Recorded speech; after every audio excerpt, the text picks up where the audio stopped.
Heru kerjanya apa?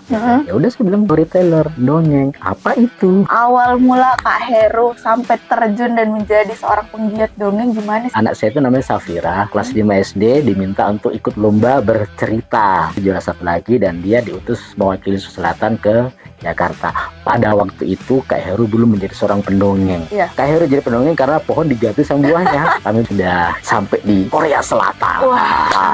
Hanya nggak sih? Kan dongeng itu imajinasi anak-anak semakin berkembang, diulang-ulang.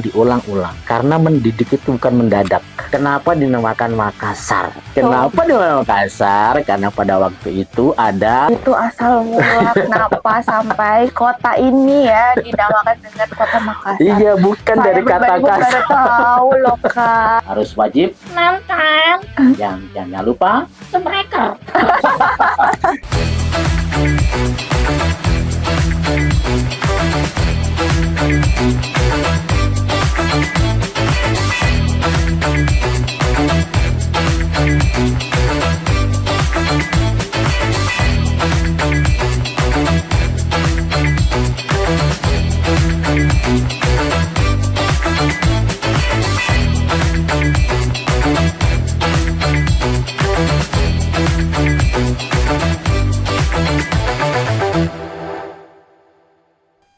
Halo, Assalamualaikum warahmatullahi wabarakatuh. Selamat datang kembali di rubrik Bapeda Corner spesial edisi dalam penghargaan HUT Kota Makassar 416.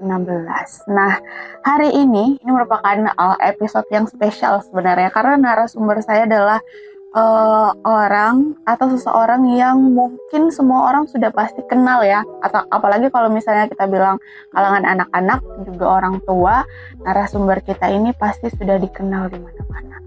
Tanpa panjang kali lebar, langsung saja saya sapa Kak Heru. Assalamualaikum Kak Heru. Waalaikumsalam warahmatullahi wabarakatuh. Bawaannya selalu ceria. Ya harus gitu. Anak-anak itu kalau dihadapi dia harus dengan keceriaan, dengan senyum. Iya betul. Tidak ada yang tidak boleh senyum sama anak-anak. Betul. Karena dari mereka itu senyum itu merupakan energi bagi saya. Ini kan sudah tua ya.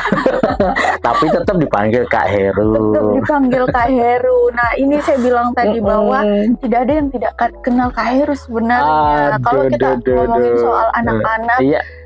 cerita, dongeng, Ya. pasti satu nama deh yang muncul, Kak Heru. Kak Heru.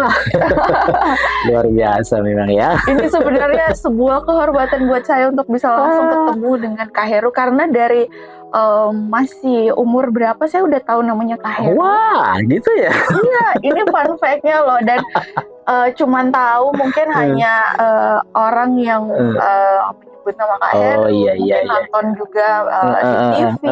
Ini akhirnya bisa ketemu langsung. Wah. Memang ketemu sama penggemar itu merupakan sebuah kebahagiaan bagi saya.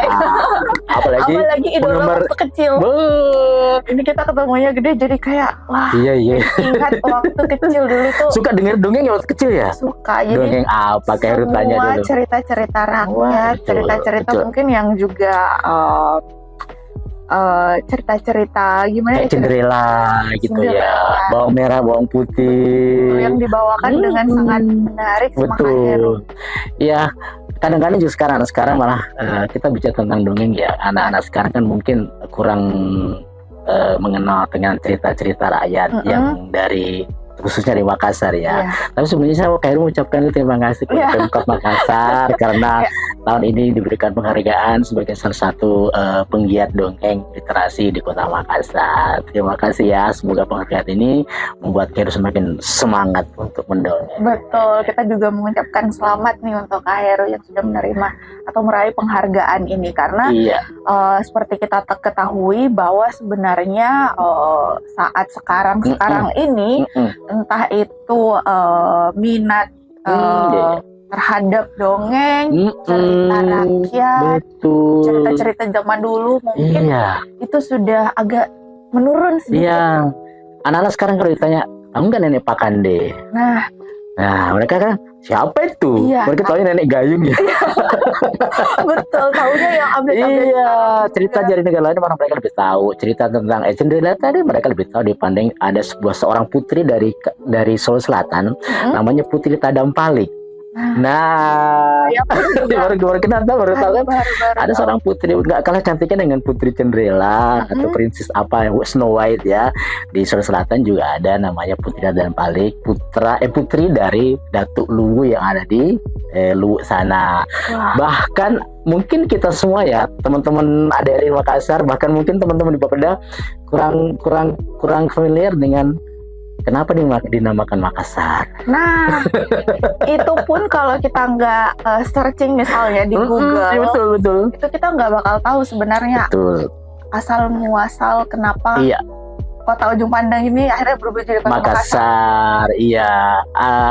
Ada anggapan orang-orang di luar sana, teman-teman dari daerah lain, Makassar itu berasal kata kasar. Ya. Karena orang-orangnya Iya.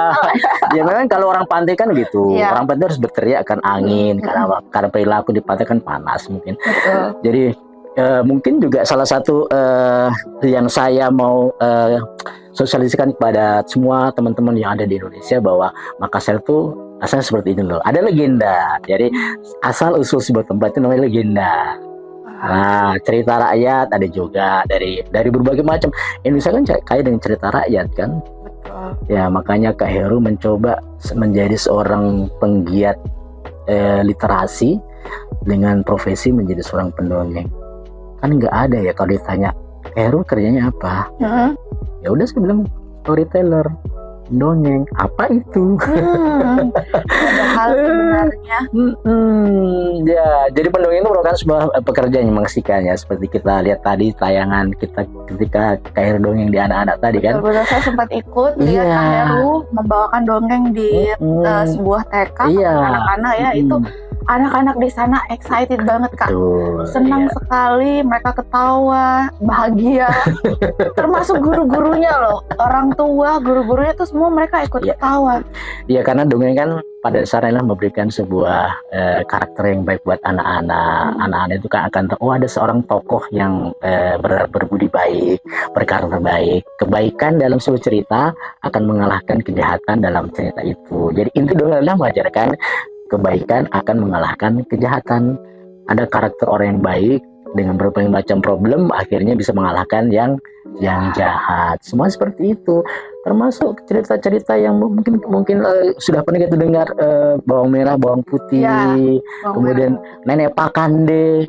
Itu cerita seorang nenek-nenek yang menculik anak-anak kemudian dikalahkan oleh seorang pemuda bernama Bendu dengan kecerdikannya.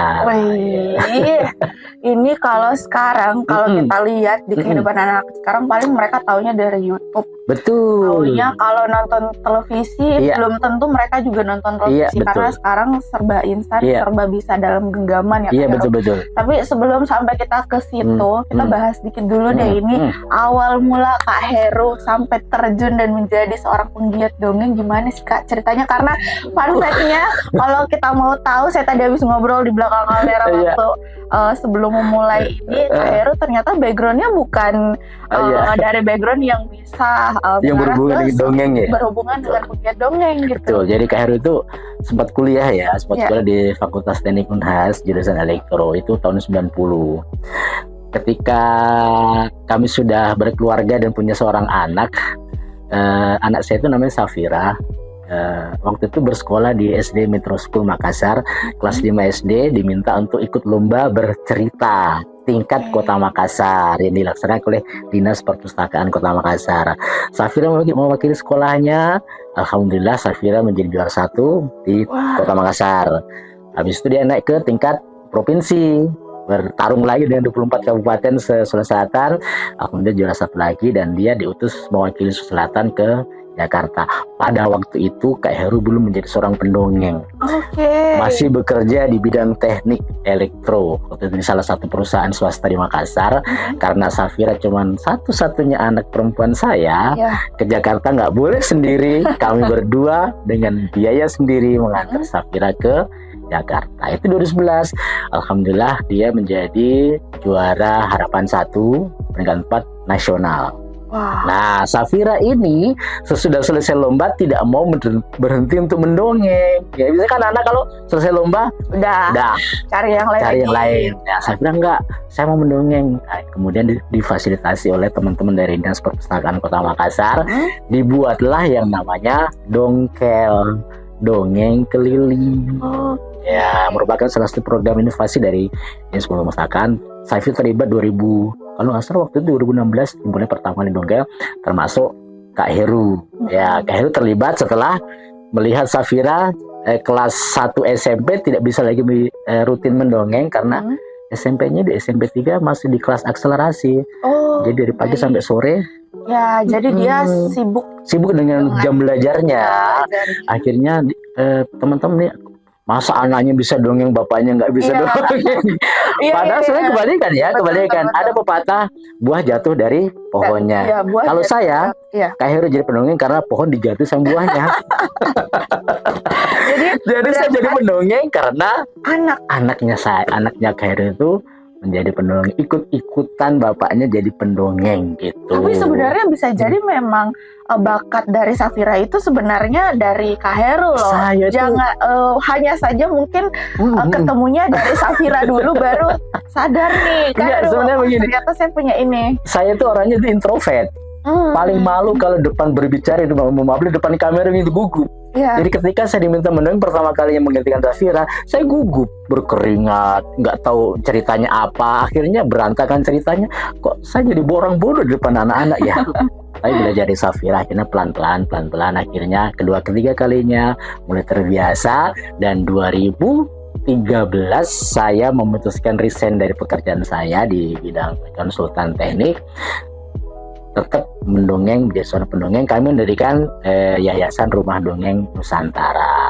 Wah, itu sebuah keputusan, maksudnya di saat-saat itu di 2013 itu ya kita tahu bahwa pekerjaan itu mungkin dari segi finansial betul. Orang masih memandang apa sih dongeng? Apa sih dongeng? Bisa menghasilkan tidak? Tapi yang namanya profesi kalau kita kelola secara profesional, pekerjaan apapun kalau dikelola secara profesional kita akan bisa survive di situ.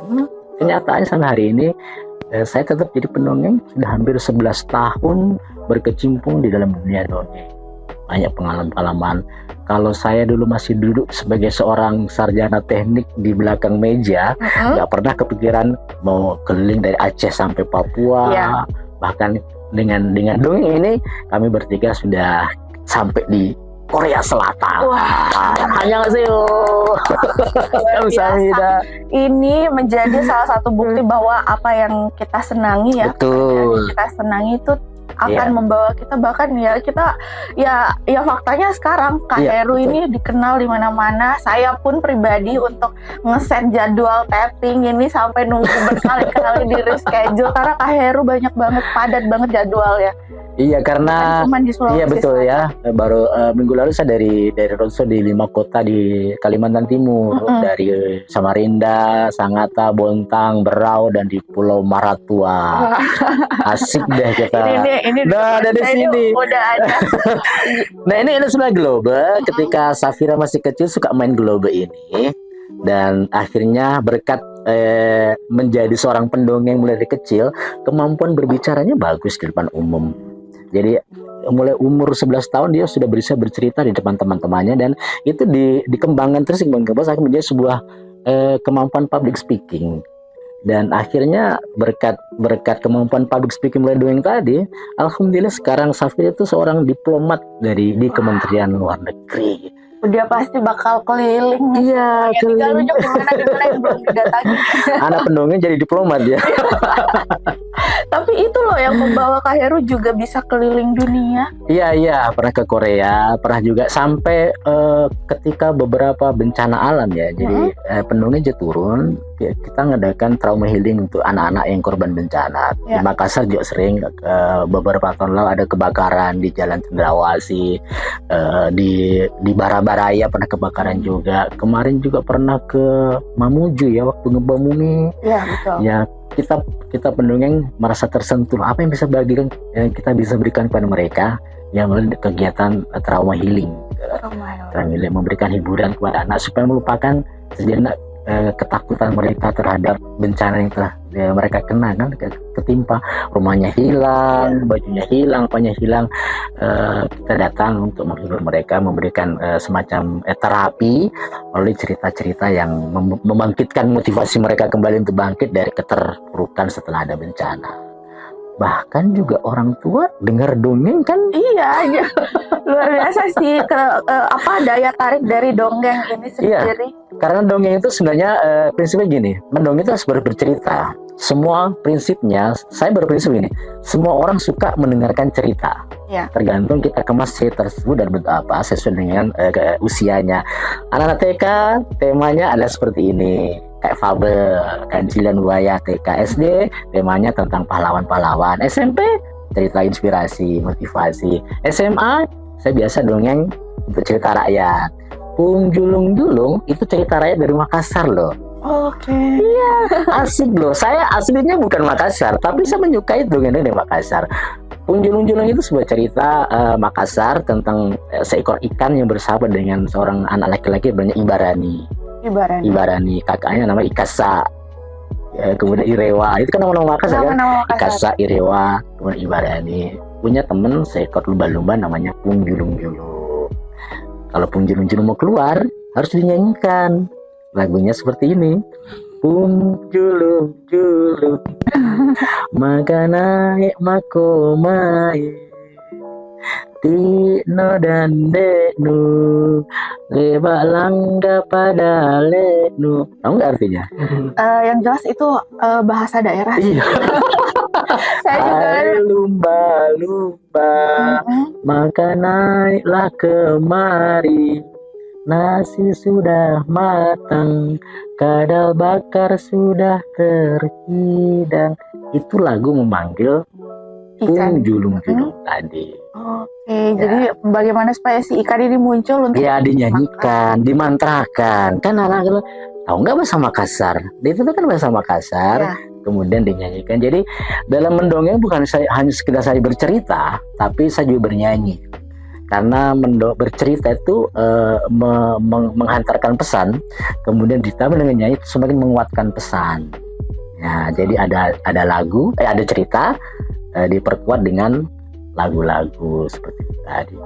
Wah, tapi ini Kak Heru dari 2013 ya? 2013. Ini sampai sekarang bertahan dengan sebagai penggiat dongeng, otomatis kan Kak survive-nya tuh pasti ada banget nih. Iya. Belum lagi kemarin kan sempat pandemi. Iya betul.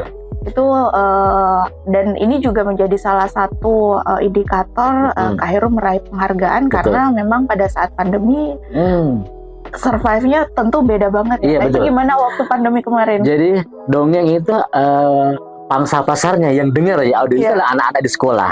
Dan ketika pandemi sekolah tutup. Kami bingung. Semua stop. Ekonomi stop.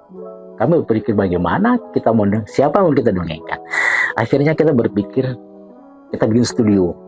Kita bikin studio ini aja, yang penting ada backgroundnya, ada green screennya. Saya anak ini sedikit tahu ya, green screen, kamera, video tahu. Kemudian kami mendapatkan bantuan dari salah satu BUMN di Kota Makassar. Kita minta peralatan kamera, studio, lampu, kemudian diberikan bantuan. Akhirnya kita membuat konten digital. Itu ada sekitar 10 cerita-cerita rakyat dari Indonesia Timur. Kita tayangkan di salah satu provider yang ada di Sulawesi Selatan ya. Yang provider yang plat merah itu ya. Ya. Dia minta akhirnya bikin konten itu. Jadi konten digital itu kemudian ditayangkan di salah satu websitenya di Maxstream. Cerita-cerita yang namanya itu Skala. Skala itu 1001 kisah legenda. Itu ceritanya tentang cerita rakyat mulai dari Papua, Maluku, Sulawesi, dan Kalimantan. Jadi wilayahnya provider itu adalah Sulampua ya. Jadi seperti itu, kita bikin konten digital. Kita bikin. Kemudian kita bikin juga selain konten video, Kayaknya juga bikin dongeng di Spotify. Oh, Nah, kalau di Spotify itu sudah sangat ada. update ternyata. Iya, jadi gitu, kita nggak boleh ketinggalan sama anak-anak sekarang kan. Karena anak sekarang kan media sosialnya semua punya. Dia punya TikTok, dia punya Spotify, dia punya platform yang berhubungan dengan media sosial. Ini kita ikut aja mau tidak mau, karena tidak ada sekolah yang buka, tidak ada lagi kegiatan apapun. Kita dari Rumah Dongeng membuat konten digital. Ya, salah satunya adalah video, kemudian audio tadi. Kan dongeng itu kayak zaman-zamannya Kak Heru tuh kalau didengar, ya, itu imajinasi anak-anak akan semakin berkembang. betul. Iya, bukan dilihat ya. Kalau video kan nonton anak-anak udah, oh kelihatan tuh gajahnya, kelihatan tuh bonekanya. Tapi kalau audio didengar oleh anak-anak, mereka otomatis ketika dengar, imajinasi akan berkembang. Mereka akan membayangkan gitu. Karena dongeng itu membangkitkan imajinasi. Jadi ada seekor hewan. Saya bicara ini, coba kita resap ya. Ketika ada seekor hewan ya, pasti berpikir anak-anak, hewan apa kira-kira? Ya. Mereka sudah berpikir. Betul. Badannya besar. Mereka harus berpikir King Kong, dinosaurus, gajah, atau apa? Nah, ini berdua kata. Hewan, badannya besar. Serta makan lagi, telinganya lebar. Nah, di imajinasi sudah terbentuk kan? Badannya besar, telinganya lebar, hidungnya panjang. Otomatis mereka akan menganggap itu adalah seekor gajah. Tanpa kita memperlihatkan bendanya, dengan bertutur itu sudah membangkitkan imajinasi. Jadi itulah tutur itu, literasi itu awal dari kemampuan anak-anak, literasinya akan meningkat dari situ, imajinasi akan meningkat. Ya, salah satu fungsi dari dongeng adalah membangkitkan imajinasi. Dan itu sulit loh Kak, maksudnya di tengah gempuran teknologi yang sekarang ini semakin canggih. Iya, betul. Kita tidak memungkiri bahwa mungkin saja anak-anak banyak yang lebih memilih untuk nonton yang secara visual mungkin lebih menarik, gitu kan? Iya, betul. Makanya dari itu Kak Heru bukan hanya mengajak anak-anak untuk mendengar dongeng, tapi mengajak juga orang tua di rumah, guru-guru untuk bisa bercerita.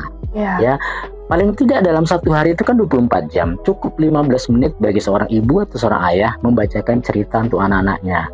Jadi Kak Heru juga punya program parenting atau mini coaching workshop untuk mengajari ya pengalamannya Kak Heru bagaimana mendongeng tetapi dengan media buku. Nah, itu namanya read aloud. Jadi tidak usah menghafal, cukup ambil buku dan kita bacakan. Nah, seperti itu. Contohnya ada buku di sana, ya. Ada buku di sana. Nah, ini kan buku ya, yang tinggal kita bacakan ke anak-anak, ya. Ini judulnya apa? Dakon. Jadi mengajari anak untuk membaca, tidak mengeja, bukan da, ko, dakon, tapi langsung dibaca dakon. Jadi read aloud itu mengajarkan anak untuk mengenal huruf. Pertama mereka akan nggak tahu, tapi kalau sering kita bacakan tulisan ini ya dengan mengeja dakon, bukan da, ko, bukan dakon. Dibaca aja langsung. Dibaca aja. Anak-anak itu penghafal yang sangat istimewa loh. Betul. Besok kita tanya apa, langsung tahu ini dakon. Ya, meskipun nggak tahu namanya, jadi nggak tahu dah. Tapi kalau kita tulis ini dakon. Nah, besok lagi dakon, diulang-ulang, karena mendidik itu bukan mendadak. Mendidik itu perlu proses. Betul. Harus berulang-ulang dan continue. Orang itu harus begitu ya. Tinggal pakai buku, bacakan anak ini dakon, kita buka, bacakan. Pangku anak kita, anak kita kuning bacakan. Tinggal dibacakan saja ya.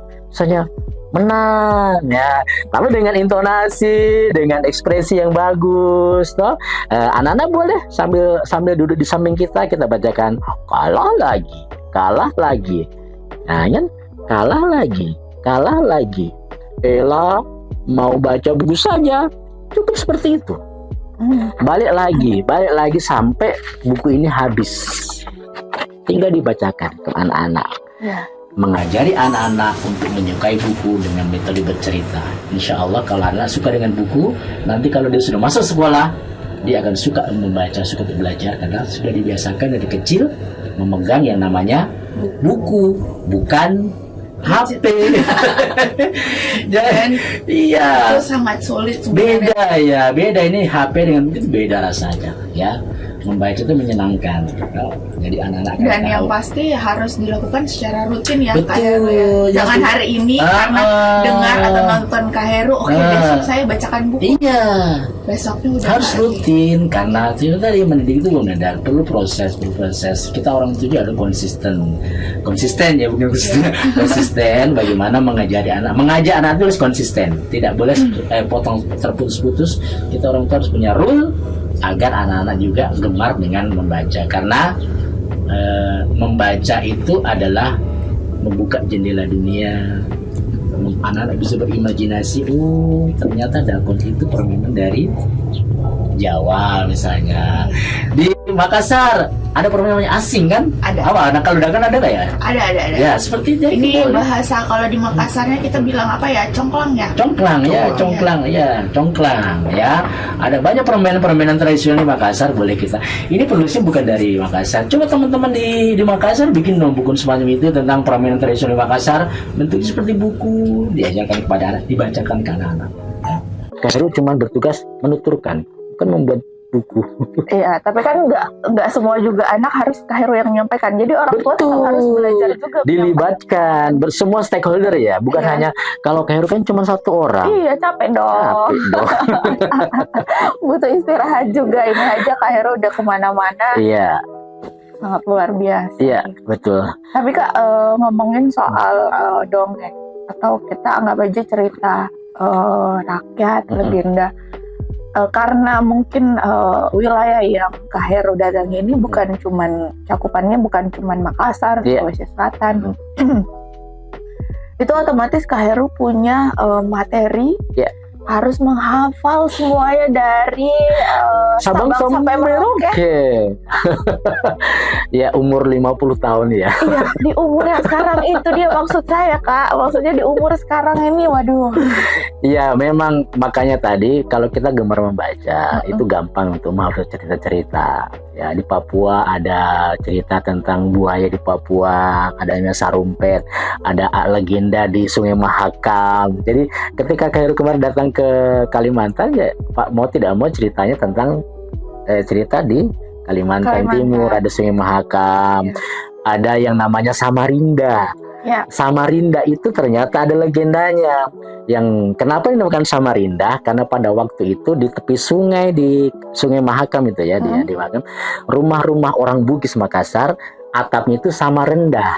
Oh. Sama rendah semuanya gitu. Iya, sama rendah iya, gitu, iya. sama rendah kan sama Samarinda. Asal katanya Samarinda. Jadi kalau kita datang ke taman di Samarinda, dia bukan tertulis Samarinda tapi Samarinda. Oke, Ya, baru tahu. iya. Padahal Jadi- udah pernah beberapa kali Iya, Samarinda. anak-anak di sana baru tahu loh. Ternyata ada legendanya. Kenapa dinamakan Samarinda? Kenapa dinamakan Makassar? Ya. Kenapa tuh? Kenapa dinamakan Makassar? Karena pada waktu itu ada sebuah cahaya muncul dari pantai di Talo. Pantai itu ada seorang ulama datang dari Padang, Sumatera Barat. Nanti kalau nggak salah namanya Datuk Ribandang. Oh, Datuk Ribandang itu datang menyandarkan perahu. Dia memakai jubah yang berkilau-kilau gitu, warna putih. Kemudian dia melakukan gerakan-gerakan di pantai yang pada waktu itu orang Makassar nggak tahu itu gerakan apa. Orang pakai surban melakukan sebuah gerakan di pantai. Berita itu disampaikan kepada Raja Talo. Pada waktu itu Raja Talo juga heran karena dia 3 malam bermimpi ada sebuah cahaya datang dari pantai di Talo. Dan ketika ada berita itu, Raja Talo kemudian keluar dari istana, bergegas ke pantai. Tiba-tiba ada sebuah cahaya mendatangi Raja Talo. Cahaya itu warnanya keputih-putihan, kemudian ada lelaki mendatangi itu, dan laki-laki itu kemudian memegang tangannya Raja Talo dan menuliskan sesuatu di tangannya Raja Talo. Kata laki-laki itu, perlihatkan tulisan ini di orang yang datang. Ketika baru dilihat begini, tiba-tiba orang itu hilang. Gitu. Yang tadinya menampakkan diri tiba-tiba hilang. Raja itu kaget. Ketika sampai di pantai, tulisannya itu diperlihatkan kepada Datuk Nitiro, masalah itu dari Bandang ya. Dari Bandang mengatakan bahwa tulisan itu adalah asyhadu alla ilaha illallah wa asyhadu anna Muhammadar Rasulullah. Dan ternyata yang menampakkan diri tadi adalah Nabi Muhammad. Wah. Makanya dinamakan Akasaraki, artinya menampakkan diri gitu. Jadi oke. Nabi Muhammad menampakkan diri di kerajaan Talo, itu namanya Akasaraki. Itu asal mula kenapa sampai kota ini ya dinamakan dengan Kota Makassar. Iya, bukan Saya dari kata pribadi baru kasar. tahu loh Kak. Ya kita mungkin Iya, makanya cerita-cerita yang umum awam Iya, aja. iya. Mana-mana orang ceritanya Iya, bawah jadi seperti itu. Makassar bukan kasar, tapi yang sepengetahuan Kak Heru ya, mungkin teman-teman budaya lain punya juga versi tersendiri, tapi yang sepengetahuan saya, yang sudah saya baca adalah dari kata Akasaraki, Nabi Muhammad menampakkan diri di kerajaan Talo. Gitu. Wah, enak ya dengarnya Kak Heru cerita. Saya jadi kayak mau belajar banyak cerita-cerita Iya. sejarah-sejarah itu hanya Betul. dengan mendengar Kak Heru gitu. Iya, ya baca dong. Tapi malas baca, itulah penyakitnya anak-anak sekarang Kak. Iya betul, karena ada pepatah, banyak baca, banyak tahu. Iya. Tidak membaca, sok tahu. Iya. Kalau ngomongin soal metode yang disampaikan Kak Heru Iya. atau cara Kak Heru menyampaikan cerita-cerita, ini kan Kak Heru suka melibatkan properti lah. Iya, kalau betul, kita bilang. betul, Ini di betul. belakang saya banyak banget boneka. Ini bonekanya Safira. Ya katanya tadi Kak Heru ini bonekanya Safira dari kecil yang Dari bayi ada sih. sampai sekarang. Iya, dari bayi, ini koleksi si Safira dari bayi sampai sekarang kita simpan di sebuah ruangan sini.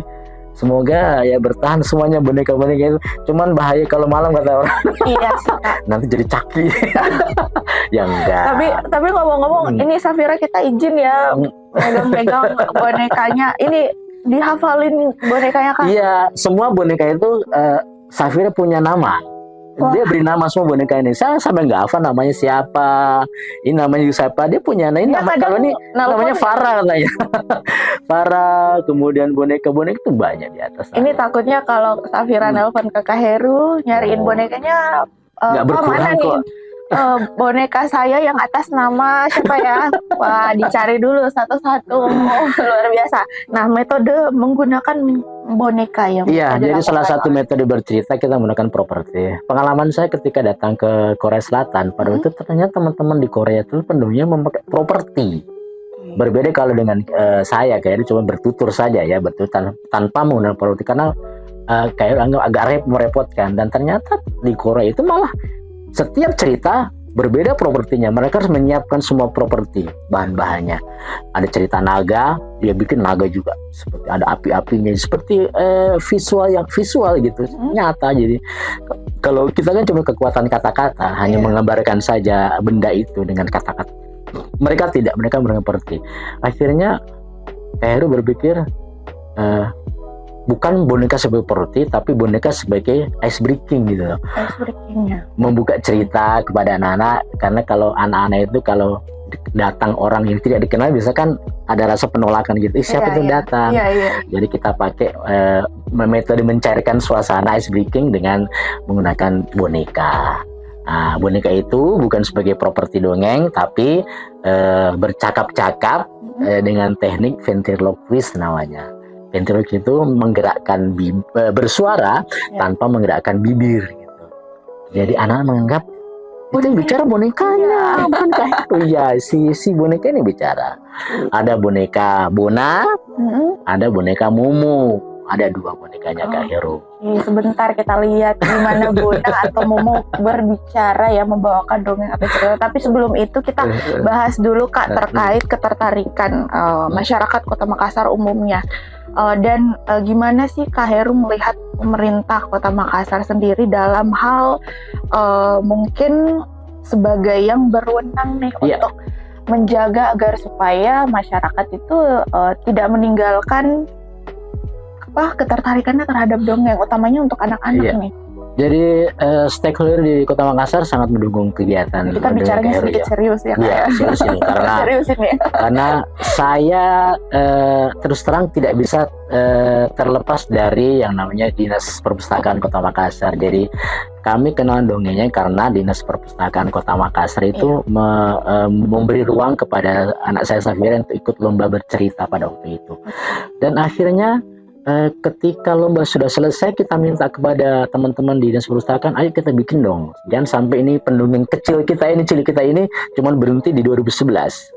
Nah, akhirnya mereka bikin sebanyak inovasi. Oke, kita bawa Safira dongeng di berbagai tempat di sekolah-sekolah di Makassar. Nah, itulah waktu itu belum ada nama, hanya sebatas roadshow saja.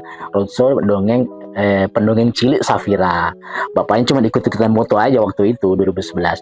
Dan akhirnya inovasi dari teman-teman di dinas perpustakaan 2016 dibuatlah namanya dongkel. Dongkel itu dongeng keliling. Jadi ada mobil layanan perpustakaan, ada mobilnya, isinya banyak sekali buku-buku, kemudian ada satu pendongeng yang mengambil buku, kemudian membacakan kepada anak-anak. Nah, itu inovasi yang dilakukan oleh teman-teman dari pemerintah Kota Makassar, khususnya dari Dinas Perpustakaan Makassar. Kemudian kemudian semakin berkembang, ternyata guru-guru di Kota Makassar juga butuh keterampilan mendongeng. Kita bekerjasama dengan Dinas Pendidikan Kota Makassar melalui bidang PAUD-nya, KHRU membuat berbagai macam pelatihan workshop untuk guru-guru TK dan guru-guru kelas 1, 2, 3 SD. Mereka diajari bagaimana teknik mendongeng di depan anak-anak. Kan guru TK harus bisa mendongeng. Iya, betul. Guru SD harus mendongeng. Semua guru harus punya kemampuan untuk bercerita. Apalagi kurikulum Merdeka itu memberi keleluasaan kepada guru untuk membuat kurikulum tersendiri sekolahnya. Dan anak-anak itu ketika mendengarkan dongeng, mereka lebih tertarik ya. Jadi buatlah pelajaran jadi sebuah dongeng, sebuah cerita. Dulu namanya ada cerita, kalau matematika ada namanya apa ya? cerita berhitung lah. Nah, contohnya seperti ini. Jadi, ibu punya uang 1.000. Nah, membeli telur harganya 100 rupiah. Ya. Berapa telur yang bisa dibawa pulang? Itu kan sebuah dongeng, sebuah belajar cerita. Matematika tapi dengan cerita, cara bukan 1.000 dibagi berapa, dapat berapa atau telur. 1.000 ditulis di papan tulis. Ya, seperti itu ya, begitu. Ini bagus. Monoton, anak-anak juga malas. Iya, semua pelajaran bisa kita lakukan dengan bercerita. Apalagi guru-guru kan tiap hari bercerita pada anak-anak. Cobalah metode bercerita itu jadikan kurikulum di sekolahnya masing-masing. Jadi stakeholder di Kota Makassar sangat mendukung sekali. Bahkan teman-teman dari Dinas Pariwisata juga pernah membuat sebuah kegiatan. Saya lupa namanya apa ya, sudah tua ya. Festival bakat ya masalah. Bakat itu salah satunya adalah bakat mendongeng juga ditampilkan di situ. Jadi bukan hanya musik, bukan hanya menari, tapi teman-teman dari Dinas Pariwisata Kota Makassar bikin kategori khusus untuk mendongeng. Jadi semua stakeholder di Kota Makassar sudah berkolaborasi dengan Rumah Dongeng Nusantara bagaimana mengembangkan dongeng itu khususnya di Kota Makassar. Dan alhamdulillah sampai sekarang luar biasa itu. Ketika datang ke sekolah udah Kak Heru, Kak Heru. Jadi asosiasi dongeng di Makassar itu biasanya kalau nyari dongeng ya nyarinya lah Kak Heru gitu ya. Jadi begitu. Termasuk penghargaan ini ya, luar biasa ini dari Pemkot Kota Makassar. Ya setelah 11 tahun berkarir. Sebenarnya sih penghargaan ini bukan hanya pada saat ini saja. Jadi bentuk keterlibatan Kak Heru dengan pemerintah Kota Makassar itu semua adalah bentuk apresiasi juga dukungan ya untuk Kak Heru bagaimana supaya bersama-sama dengan pemerintah Kota Makassar untuk tetap dongeng ini tetap eksis. Iya. Jadi melalui dongeng yang khususnya ada di Kota Makassar, saya berharap anak-anak kita semakin menyukai bahwa tradisi bertutur itu juga kan kita punya namanya sinrilik. Apalagi itu yang satunya itu yang di kesok-kesok ya apa sinrilik itu kan sebenarnya bercerita itu loh. Pada zaman dahulu kala itu bercerita sebenarnya. Cuma metodenya mereka sebenarnya sudah ada. Tapi penggiat seperti itu tidak, kebanyakan orang yang sudah uzur. Tidak ada anak-anak muda. Kecuali ada satu temannya namanya Kak Arif. Kak Arif itu salah satu pemuda, pendongeng juga. Tapi dia memakai itu kayak namanya sendiri sambil bercerita itu. Arif Fatih itu namanya. Wah, itu keren tuh. Kita pernah kolaborasi mendongengkan nenek Pakande melalui itu.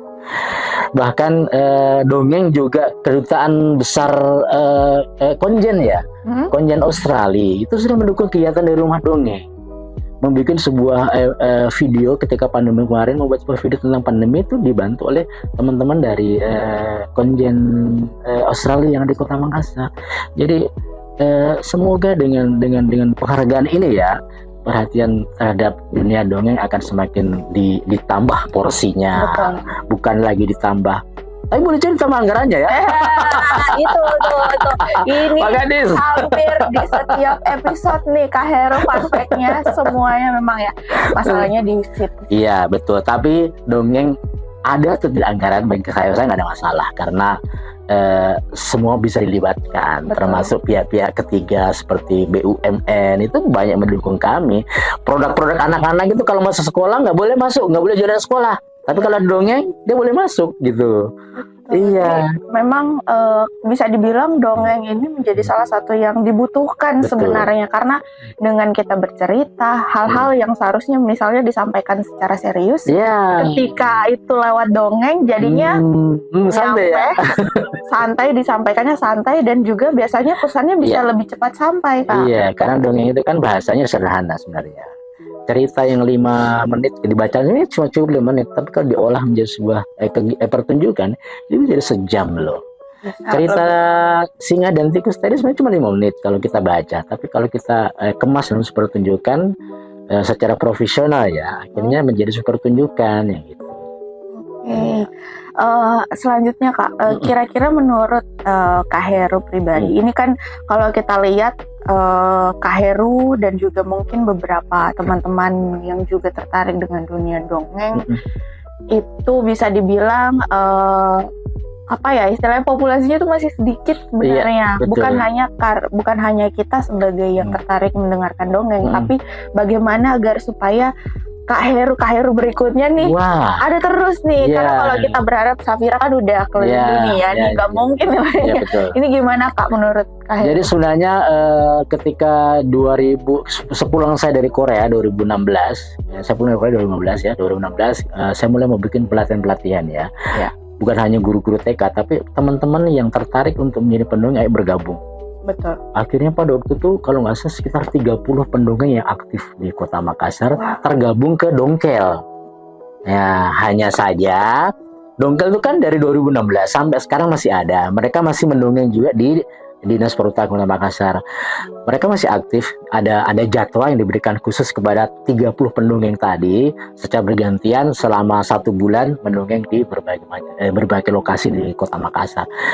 Hanya saja mereka adalah bukan pure pendongeng ya, side job. Iya, side job saja. Ada yang jadi chef, ada yang guru, ada yang wirausaha ya.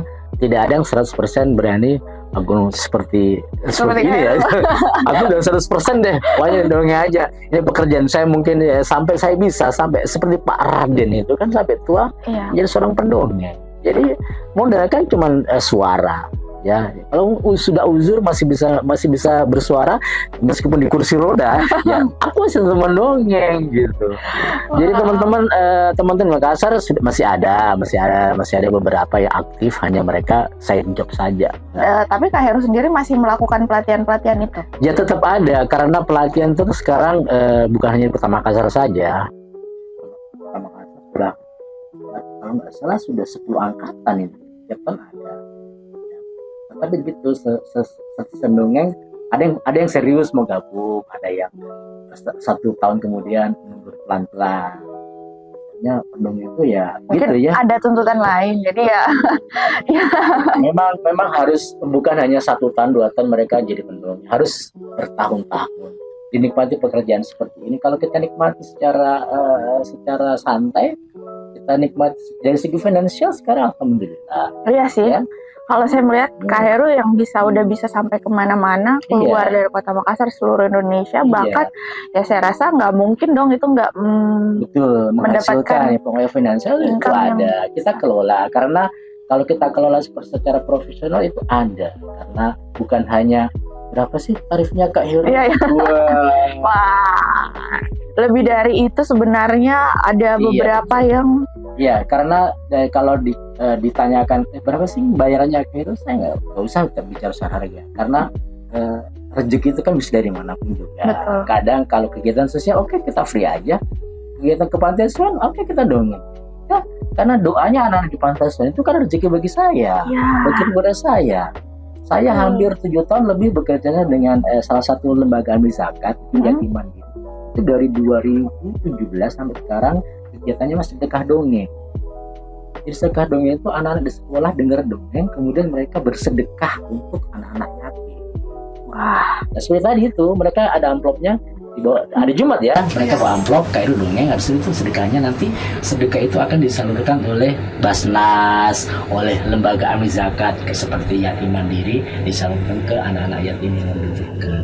Jadi seperti itu proses dongeng seperti itu.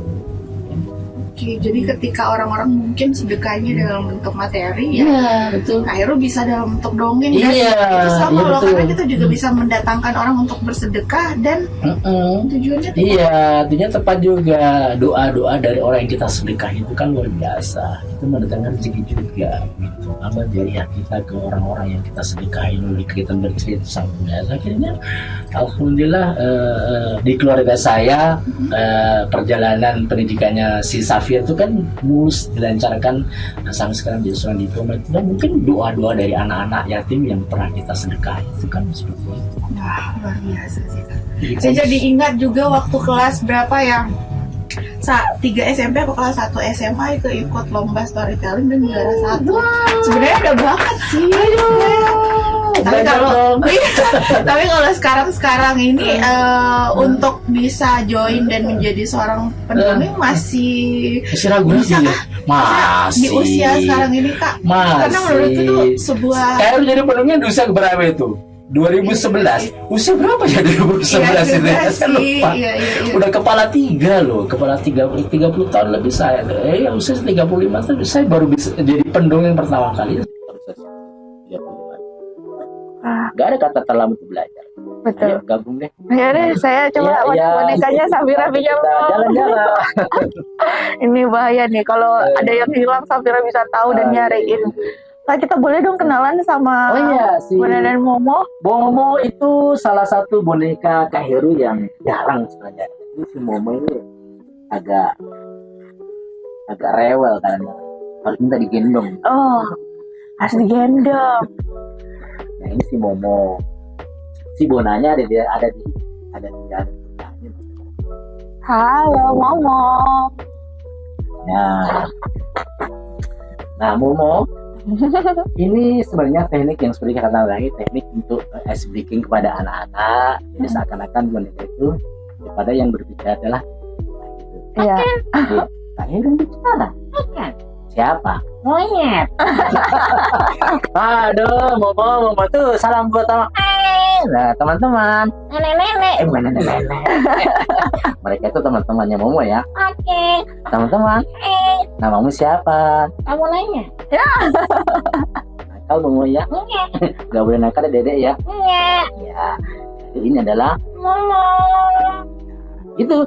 Jadi ini semacam teknik ventriloquist namanya. Memindahkan suaranya Kak Heru ke si monyet ini. Jadi yang bicara itu adalah Monyet. Kak Heru. Oke, jadi kalau bagi anak-anak ketika melihat ini mereka akan percaya bahwa si bonekanya yang berbicara. Iya, bahkan orang tua tadi bilang itu boneka yang bicara ya. Nah itu kan orang tua pun, aduh, berarti Kak Heru sukses banget dalam teknik apa tadi Kak? Ventriloquist namanya. Ventriloquist. Jadi memindahkan suara dari satu benda ke benda lain, itu adalah ventriloquist. Yang bicara bilang kayak gitu ya. Sudah orang Makassar ya. Oke. Kamu orang apa? Orang hutan.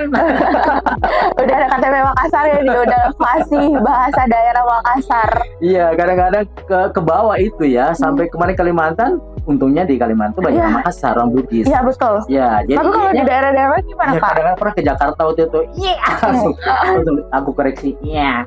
Berarti kalau Momo ke Jakarta bahasanya lo gue Kak? Enggak tahu. Dia enggak tahu logat dia. Dia Nggak tahu lagi. Pisang. sama. Sanggara. Sama aja berarti Iya. pisang ya, Salman. Oke.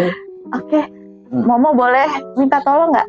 Ini saya digantiin untuk closing ke teman-teman yang nonton kita, ngucapin terima kasih aja dan nonton terus Bapeda Corner di episode-episode berikutnya. Boleh? Oke. Oke, teman-teman yang ada di Kota Makassar, hari ini Kak Heri udah. Ya, jangan lupa ya untuk menyaksikan terus Bapeda Corner di Channel YouTube Bapeda. channel YouTube Bapeda Kota Makassar. Nanti ya harus wajib Nonton. jangan lupa subscribe. Oke. Jangan lupa ya. Oke. Awas kalau tidak nonton. Oke. Apalagi ada sama. Dadah dulu, dadah. Dadah. Terima kasih. Pelan-pelan saja. Lagu anak. Siapa mau dengar Momo nyanyi? Lagunya satu-satu. Wih, satu-satu. Tepuk tangan dong buat semuanya anak-anak hebat. Duduk anak soleh. Pak. Terima kasih. Aku pulang. Pulang sana. Aku